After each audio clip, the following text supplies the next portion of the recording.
Good morning, everybody. Dennis Engelbrecht, Digging Deeper. Today, we're looking at the second of our 10 most important factors for construction company success that I've learned over the years from all of you. So today we're going to talk about bad job avoidance.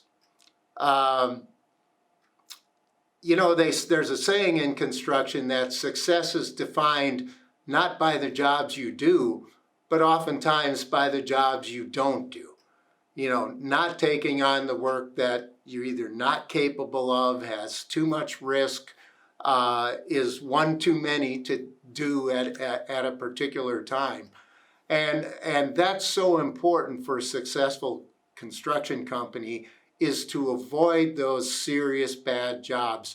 And those bad jobs not only take money, they ruin a lot of the good work. You go through the course of a whole year and you may have done a lot of good work, and you get one stinker that takes all of that success away. It also tends to ruin some good people. Those failures oftentimes, can be career changing for the folks that are on them. And, very frequently those bad jobs end with, the bulk of the group leaving the company, if not during the job, shortly after the job.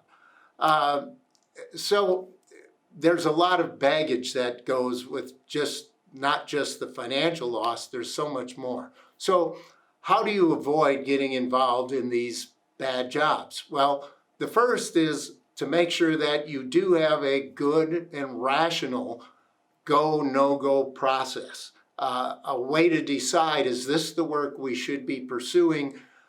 Is this work we should be taking on? Is this work we should be walking away from? In order to do that, I mentioned that the process should be rational. Yes, it shouldn't be all emotional. If you have some fact-based ways to look at this, is the geography wrong? Do I have the right team to handle it? Is the owner a new owner? Is the job, the lack of planning in the job or whatever, is it too risky? All of those aspects that you're hopefully looking at rationally. But somehow in construction, we tend to be irrational. We tend to rationalize that we can do anything. Yeah, this is the first like this, and this is it's got this problem, but we can do it. I'm sure we can do it and do it successfully. And we're very good at talking ourselves into that. So one of the things we need besides this rational go, no-go process is people who will push back. Make sure there are people in your organization that raise their hand and say, no, this job has warts all over it. We do not want to do this. And, as I've talked to owners who have had these bad jobs in their past, the signals were there. They just ignored them. But the signals were very clear. I remember one of the owners coming out of a meeting, with the owner of the project saying, I would no more do business with that guy than a snake in the grass. And lo and behold, they ended up doing the job, and it was a major disaster for them. So, so we need those processes, and we need those people that'll push back. And we have to be on the lookout. It's not just always a bad job. Sometimes it's a bad contract. We get down to the end, and there are contract terms there that we know we shouldn't agree to. But, we've put all this work into it already, getting this job, and now it's our job, but the willingness to walk away of all the things that you do as an owner or a leader, having that willingness to walk away is one of the biggest protections. Yes, it might be a job you need. Yes, it might break you through into a new sector or a new size, but those are the things that kill as well. So having that willingness to walk away when it's not right, if it has a bad contract, bad owner, bad schedule, be on the lookout for those things so you don't make the wrong decisions. The second thing that happens kind of organizationally to give you bad jobs is what I'd call outkicking your coverage. Taking on more work than you're really capable of, or possibly even the wrong kind of work because you don't have the skills or the experience in that type of work. And you know, a lot of people suffered in multifamily over the last 10 years because that was a super hot sector and people tend to go where the work is. Well, a lot of people got their noses bloodied in that work because they didn't have the talent, they didn't have the teams, they didn't have the subcontractor relations or you know, the skills to really pull it off. And it's probably very high risk anyway because of the schedule demands that there often are there. But don't outkick your coverage. We've talked about, you know, everybody's got A, B, and C teams. Well, if you take on too many jobs that require A teams and you got to put C teams on it, that's a high risk right there. You know, it is possible to do those jobs, but then it also takes a great deal of support behind it. And that's part of making sure you don't outkick your coverage. If everybody in the organization is so stretched that you can't run to your problems, you shouldn't be taking on some of those jobs.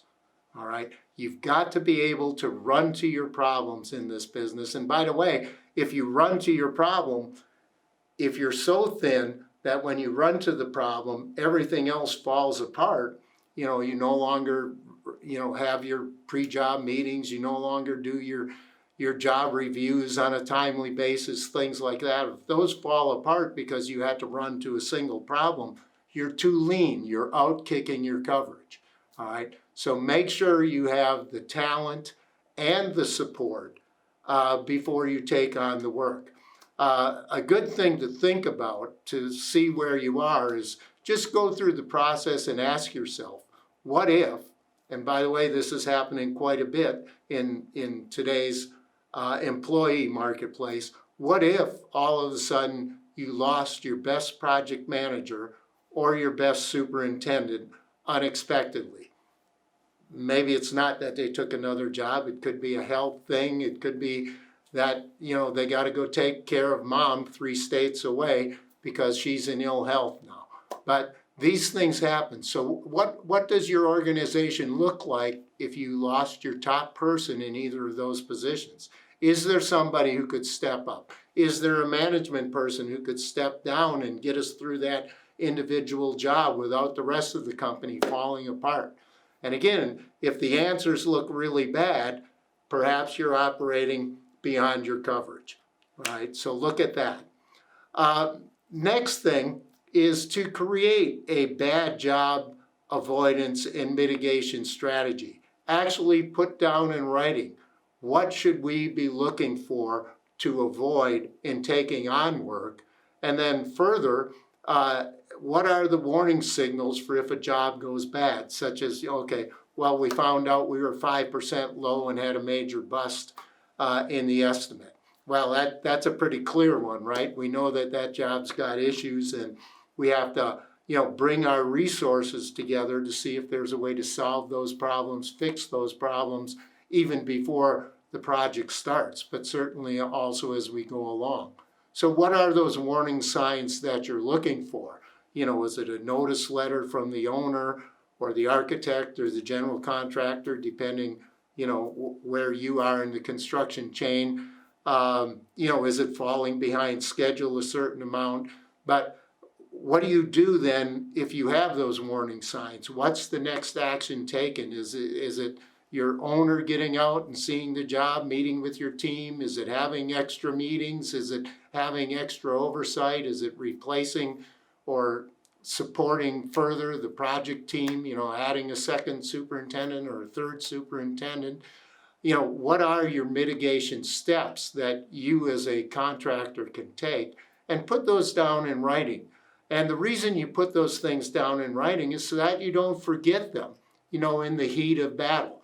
You know, we've got so many things going on in our company that, you know, we have a problem and that problem stays a problem for too long before we fix it. And that's really when the disasters happen. If we can identify a problem early, better to avoid it, of course, but identify it early and mitigate it early, we have a much better chance of bringing that in on time or on budget or avoiding a major loss. All right. And then finally, one last thing about bad jobs. What I found over my 10 years in construction, actually 20 years, I guess, in construction, is the processes break down before the dollar losses show up.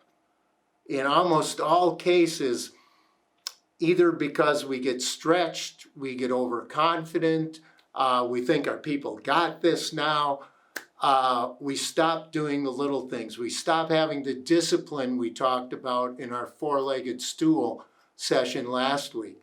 You know, and maybe we don't have a good turnover planning meeting for the project.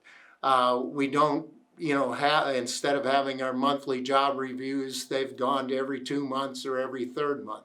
Instead of job site visits by our general superintendent or our, you know, senior project managers or our company presidents, those are becoming less frequent.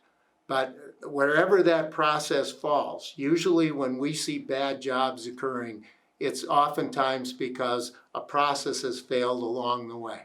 So make sure your processes are strong and do a periodic sort of audit of your processes. You know, have we loosened up? Have we lost our discipline in those areas? Because that discipline, that really forebodes success. And the lack of discipline, you know, forebodes problems coming down the road. So bad job avoidance, so key to successful construction companies. Keep that in mind as you look at your next project and plan your next project. Dennis Engelbrecht, Digging Deeper.